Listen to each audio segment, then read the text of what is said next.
Hi everyone, Zach here, and welcome to lesson 39 in this series on developing a survival game. In this video, we will begin working on our footsteps setup for our materials and our immersion. In this video, we will be setting up our physics materials and our admin notifies for when the sound should play and for when we should make a footprint on the ground. That said, the series has been brought to you by my Patreon sponsors, and all of that said, open up your project and let's get started.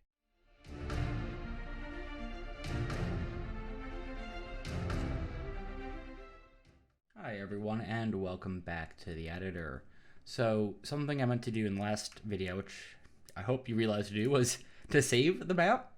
But also, now that we've done that, let's actually make that our default map. So go to project settings, go to maps and modes, and under here, under default maps, we're gonna just switch over to our island map or whatever you've named yours.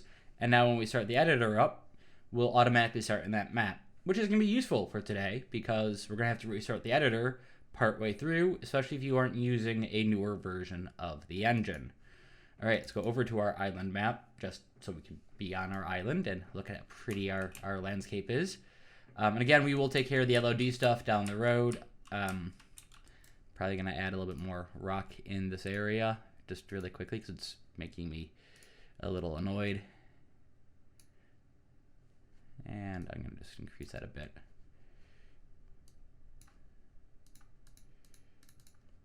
There we go. Just get a little bit more rock there. And same for over here. Just so we break up that landscape, but just a little bit more. Okay. Also, one thing I want to do real quick is just to smooth this bit out a bit. That way we can walk on it. So if I hit play now after smoothing that, hopefully, yep, I can walk up this bit now, which makes me happy. Probably needs to smooth out a little bit more. We're just gonna lower the size of the brush a tiny bit here. And just bring that through. We just start down here again. And try it one more time. There we go.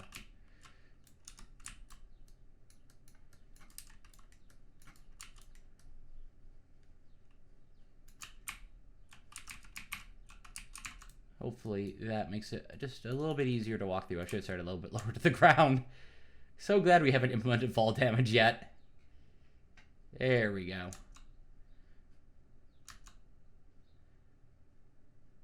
All right, so with that done, what we're going to do next is we're going to start implementing our physics material, and this will require our restart.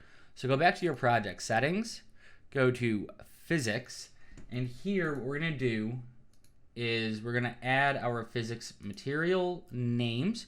So you scroll down, you see physical surface, and I'm going to do this just in the order in which I'm going to do them in alphabetical order. And whatever order you do them in, remember that order.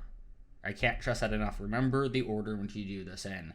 Because we want to be consistent on every time we make a list of our surface types. So I'm going to start with dirt, which is also why I'm doing it alphabetical, so I'm always consistent. Then grass, then mud, then rock, then sand.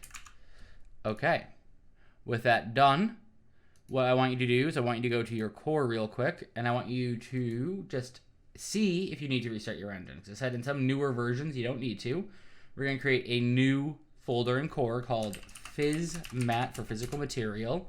Right click, go into here, go to physics, look for physical material, select physical material, and this will be PM dirt. Let's open this up.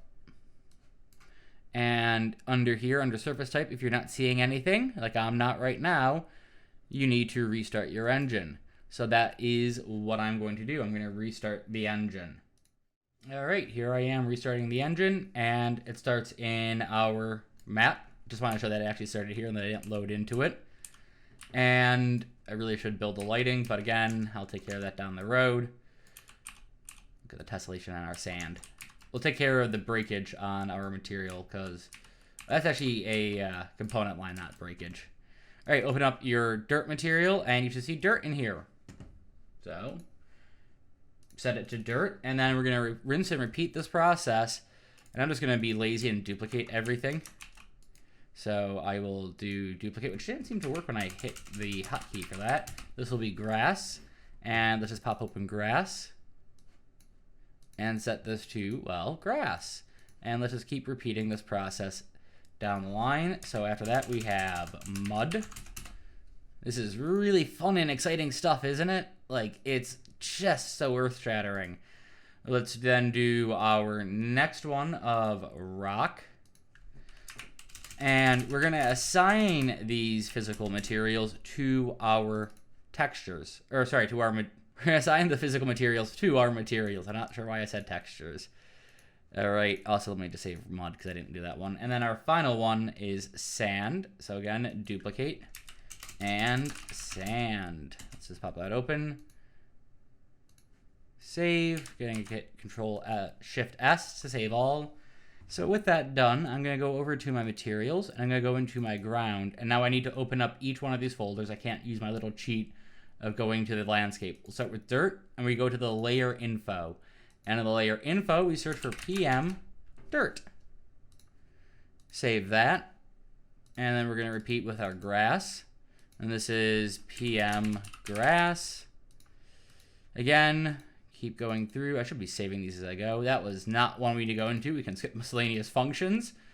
Let's go into our mud. It's PM mud. From there, we can go into rock. And we'll do PM rock, or spell rock correctly, eventually, and get to the right one. And then finally, our sand layer. Now, the reason I'm leaving all these open still, besides the fact I need to save them all, is I want to make sure that I have all of them. So we have our dirt, grass, mud, rock, and sand. That is all of our layers. So I'm going to do Control Shift S to save all. And with that done, the next thing I'm going to do is I'm going to put in my animation notifies. So this is all the prep work for getting our footsteps to work based on our landscape. So just really quickly, I'm going to go to my animations, go to my character, go to base, and I'm going to open up my third person walk. In fact, I'm going to close everything else but my third person walk. And I'm going to just, don't need that much space. Now, this looks a bit different in the newer engines. Your information will be towards the bottom instead of towards the notify track on the top. I will endeavor to put a video up on how to do this for the other engines later on. All right, so what we're going to do here is we're going to first, we need to make a note of something. And I already know what the answer is, but we need to make a note of which foot comes down first. And oh dear God, we need our walk and our run. And anything where we want a footstep notify to actually be in the same order if we want to make this an efficient, if we want to do this in one efficient method. Otherwise, we will have to use multiple methods to do so. Now, I already know the two animations that we're going to use comes down on the right foot first. Doesn't matter if it's the right foot first or the left foot first, so long as the same foot comes down first in each animation. All right. So what I'm going to do is I'm going to just move to the side here for a moment, and I'm going to look for the moment the foot makes full contact. So we get it about there. Now, you might think, this is where I'm going to put my notify for my footstep sound. No. The notify actually comes a bit before. So once I found that spot, I'm going to go back until about the heel makes contact. And that's just usually a little bit of sound delay at the start of the sound clips. That's due to running the entire event. By the time the foot actually goes from this spot where it's on the ground to when it actually plays the sound effect is long enough that, well, I want to go back a little bit. In fact, actually, I want to probably go back a little bit more to just before when that heel hits the ground.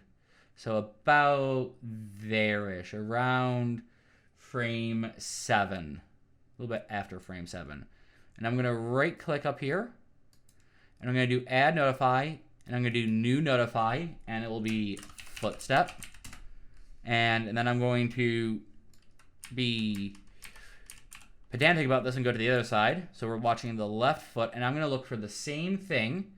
And there we've made contact with the ground. We're fully down a little bit after frame 25, which means somewhere around frame 24 most likely. Or a little bit before frame 24, I bet. I'm looking at my prep file if you haven't worked that out.